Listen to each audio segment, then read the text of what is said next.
마태복음 26장 6절입니다. 이리하여 그 에색의 원인이 되고 있다. 그 베다니 안에 있는 그 문둥병에 걸린 그 시몬의 그 집 안이, 안에가 아니라 안이라고 그래야겠네요. 진행되는 역사는 흘러가고 있습니다. 대제사장이 계획하고 진행하는 역사와 예수님이 계시한 그 역사는 진행되고 있습니다. 여기서 등장하는 시몬이 베드로는 아닙니다. 그렇다면 시몬은 누구인가? 레프로스는 사전적 의미로 더러운, 문둥병에 걸린, 비늘에 덮인, 까칠까칠한 등의 의미의 단어라고 합니다. 문둥병이 나균에 의해 감염증으로 피부나 말초신경에 침입하여 변을 일으키는 감염병이라고 합니다.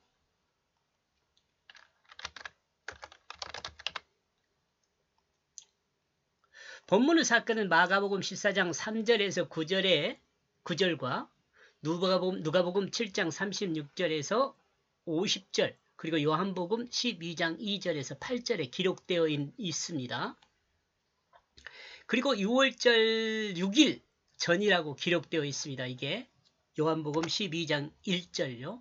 그러므로 이 내용은 시간 순서로는 1절과 5절보다 앞서 있는 내용으로 봅니다. 본 내용은 예수님의 십자가 대속을 향하고 있지만 본 내용은 예수 그리스도의 그 십자가 대속을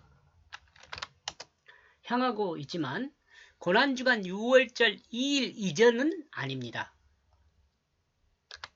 마태복음 26장 2절요. 이런 점으로 보아 마태복음은 역사순으로 기록되었다기보다는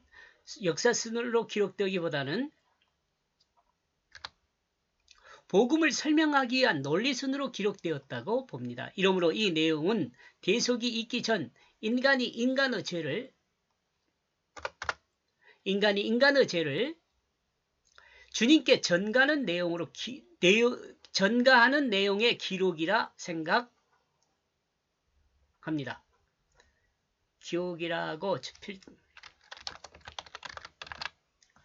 기록이라고 필자는 생각합니다. 이러므로 본 내용은 구약의 제사 제도와 연관하여 생각하면 구속사 의식의 과정 중 하나로 인간의 죄를 예수님께 전가한 것으로 참 중요한 내용이라고 봅니다. 이로로 마태복음 26장 12절 이 여자가 내 몸에 이 향유를 부은 그것은 내 장사를 위함이니라. 이는 예수님의 죽음을 준비한 것이라는 말씀입니다. 이 죽음의 준비는 일반 사람들과 다른 점이 있습니다. 보통 사람들은 죽음에 향유를 붓습니다. 그런데 이 여자는 살아있는 주님의 머리에 향유를 붓고 있습니다. 그리고 마태복음 26장 13절에 진실로 너희에게 이르니 온 천하에 어디든 이 복음이 전파되는 곳에는 이 여자의 행한 일도 말하여 저를 기념하리라 하시니라. 마태복음 14장 9절로 기록되어 있습니다.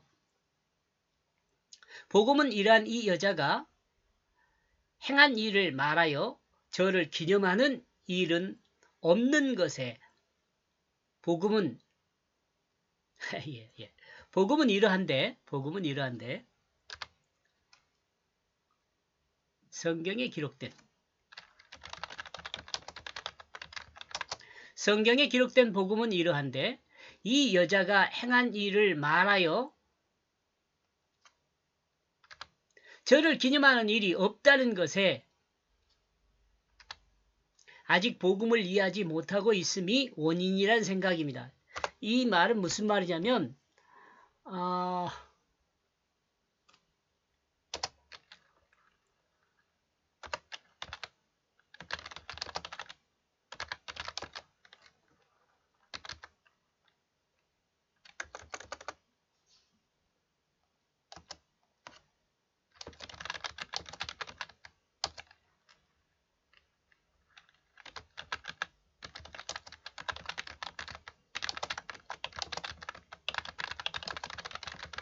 이 말은 여자의 행한 일이 기념하여 증거되고 있지 않다는 거. 우리에게 기념하는 행한 일들이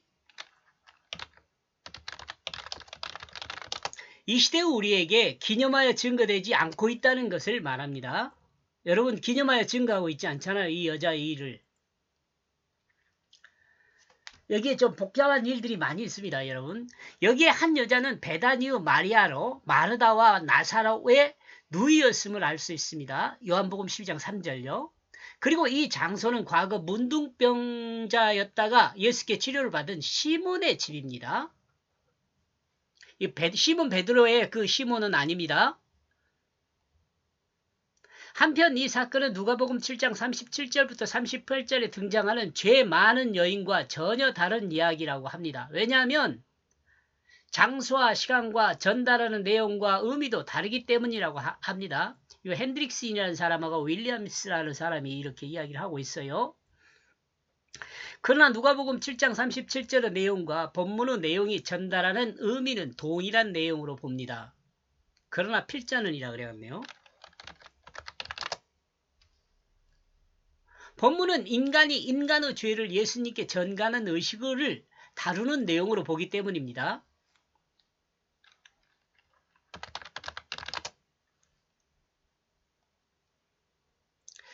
저는 본문은 인간이 인간의 죄를 예수님께 전가하는 의식을 다루는 내용으로 보기 때문입니다. 그리고 누가복음 내용 또한 죄에 사함받는 내용입니다. 그러니까 거의 같은 걸로 봐야죠. 그리고 전달하는 의미는 온전하게 일치한다고 봅니다. 또한 누가복음에서도 바리새인 중 한 사람인 시몬이라고 합니다. 바리새인 중에 한 사람인 시몬이요. 마태복음과 마가복음과 요한복음에는 이 내용이 기록되어 있습니다. 그런데 누가복음에는 이 내용의 기록이 없습니다. 그러나 이 내용은 누가복음 7장 37절에서부터 38절에 기록되어 있습니다. 여러분 읽어봐야 합니다. 이거 읽어보지 않으면 제가 이렇게 이야기하는 내용 잘 몰라요. 다른 복음서에서 기록되고 있는 것 같이 사실의 역사는 아닐 수 있습니다. 그러나 전달하는 의미와 의식은 동일하다고 볼 수 있습니다. 기록하고 있는 같은 사실의 역사입니다.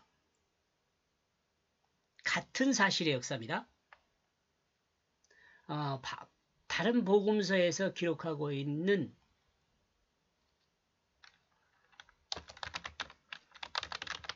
그것들과 같은 사실의 역사는 아닐 수 있습니다. 그러나 전달하는 의미와 의식은 동일하다고 볼 수 있습니다. 이거 중요합니다, 여러분. 다시 반복하여 말하지만 성경은 인간의 언어로 된 인간 이야기 안에 하나님의 뜻을 담았습니다. 이런 점에서 생각하면 누가복음의 기록도 같은 의미를 전달하는 것으로 본다면 이 내용은 인간의 죄를 예수님께 전가하는 의식으로 볼 수 있다고 봅니다.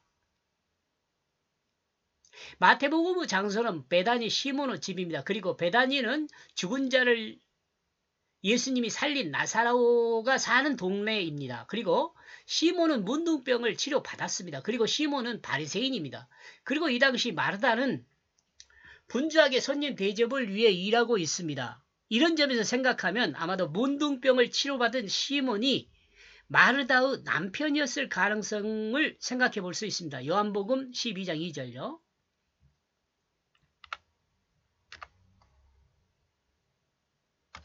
그리고 시간은 요한복음을 참고하면 일요일입니다. 일요일, 주일.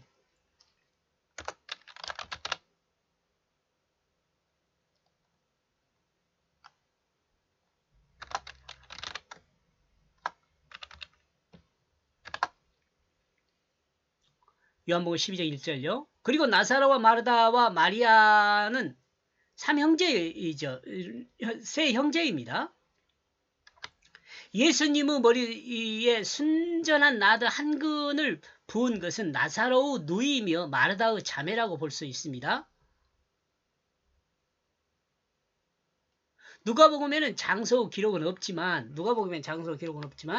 바리새인 시몬의 집이라고 합니다. 그리고 시간의 기록도 없습니다.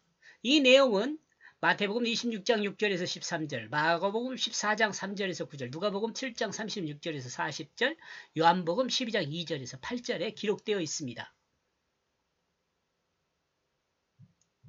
예수님은 십자가 대속 후 아리마대 요셉과 니고데모가 함께 유대의 장례법대로 향품, 모약과 침향과 섞은 것, 백근을 가지고 와서 함께 새 마파에 쌓아서 장사했습니다. 예수님을요.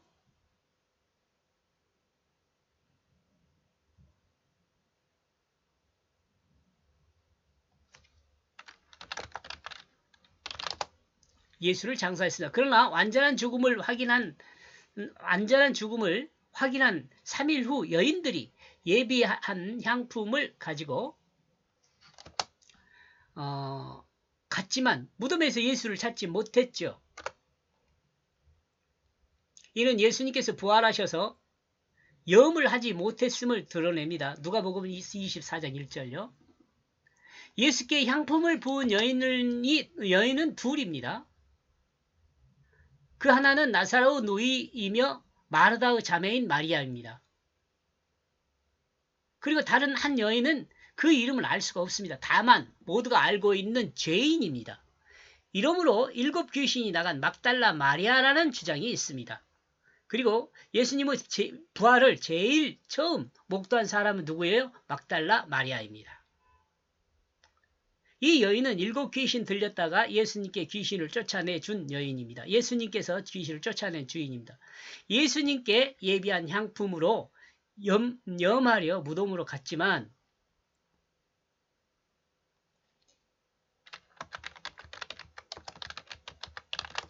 막달라 마리아는 예수님께 예비한 향품을 가지고 무덤으로 갔지만 예수님이 부활하셔서 염을 할 수가 없었습니다.